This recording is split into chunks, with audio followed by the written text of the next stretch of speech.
અયોધ્યામાં રામોપાસી ખાખી બાવા રામગલોલાનો અખાડો પ્રસિદ્ધ ગણાતો હતો. તે અખાડાના મહંત રામગલોલાદાસજી નામે હતા. તે ધર્મનિષ્ઠ અને મુમુક્ષુ હતા. તેના અંતરમાં એક પ્રબળ વિચાર થયા કરતો હતો કે અંતરમાં ઉઠતા કામાદિક વિકારના સંકલ્પોનો નાશ કરે તેવા કોઈ સદ્ગુરુ મળે તો તેનો આશરો કરીને મોક્ષનું સાધન મેળવવું. આ વિચાર દૃઢ કરીને પોતાના 50 ખાખી શિષ્યોને સાથે લઈ દ્વારકાની યાત્રા માટે નીકળ્યા. પગરસ્તે તીર્થાટન કરતા સ્થળે સ્થળે તેમણે સદ્ગુરુની શોધ જિજ્ઞાસાપૂર્વક ચાલુ રાખી. એમ તીર્થાટન કરતા ઘણે દિવસે તેઓ કાઠિયાવાડમાં આવી પહોંચ્યા. અહીં તેમણે સાંભળ્યું કે સોરઠ દેશમાં રામાનંદ સ્વામી નામે ઈશ્વરાવતાર જેવા સદ્ગુરુ વિચરે છે. તેથી ઉત્તેજિત થઈ રામગલોલાજી પૂહતા પૂહતા લોજ ગામે આવ્યા.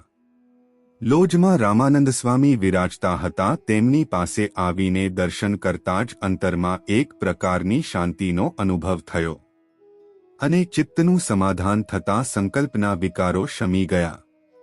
એથી સ્થિર થઈને સમાગમ કરવા રોકાયા. તેમના ખાખી શિષ્યોએ દ્વારકા જવા માટે ઉતાવળ કરવા માંડી.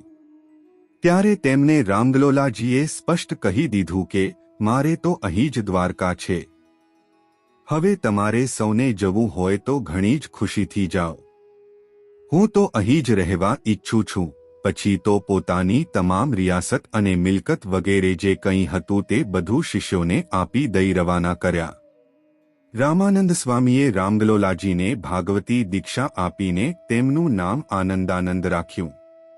દીક્ષા લીધા પછી આનંદાનંદ સ્વામીએ સત્સંગની ઘણી સેવા કરી. સદ્ગુરુ રામાનંદ સ્વામી સ્વધામમાં પધાર્યા પછી ભગવાન સહજાનંદ સ્વામીની પુરુષોત્તમ તરીકે દૃઢ ઉપાસના કરીને બહોળા પ્રમાણમાં વિસ્તાર પામતા સત્સંગમાં સતત પરિશ્રમપૂર્વક ગૂંથાયા હતા.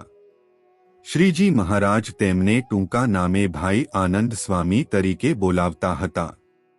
મોટા મંદિરોની રચના અને યજ્ઞોના સમારંભો જેવા મહાન કાર્યોની સોંપણી શ્રીજી મહારાજ આનંદ સ્વામીને કરતા અને તે કાર્યો તેઓ ઘણી જ નિષ્ઠા તથા કુશળતાથી પાર ઉતારતા. સ્વામી બહુધા જેતલપુરમાં રહેતા અને ત્યાં શ્રીજીએ જે યજ્ઞો કર્યા તેમાં ભાઈ આનંદ સ્વામીની મોટી સેવા રહેલી હતી.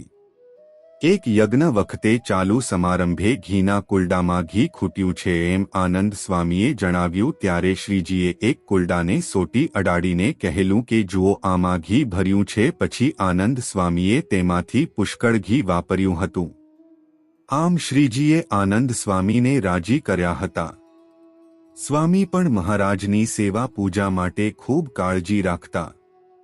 ભારે ભારે જરિયાની વસ્ત્રો અને આભૂષણો મહારાજ માટે તૈયાર કરાવીને પહેરાવતા. વળી જેતલપુર તથા ભરૂચ બંને સ્થળે 3 શિખરોના મંદિરો તૈયાર કરાવીને તેમાં મૂર્તિઓની પ્રતિષ્ઠા પણ આનંદ સ્વામીએ કરાવી હતી. સ્વામીને શ્રીજીના વડીલ બંધુ રામપ્રતાપભાઈ સાથે ઘણો જ સ્નેહ હતો અને તેમને બલદેવનો અવતાર માનતા. તેથી સ્વામીએ બલદેવજી અને રેવતીજીની મૂર્તિઓ શ્રીજીની સાથે પધરાવી હતી. આમ આનંદાનંદ સ્વામીએ છેક રામાનંદ સ્વામીના સમયથી શ્રીજી મહારાજના સમય સુધી સત્સંગમાં અચલ નિષ્ઠાપૂર્વક ઘણી મહાન સેવાઓ કરી. અનેક જીવોને કલ્યાણને માર્ગે દોરી તેમને શ્રીજીના આશ્રિત તરીકે સુખી કર્યા હતા.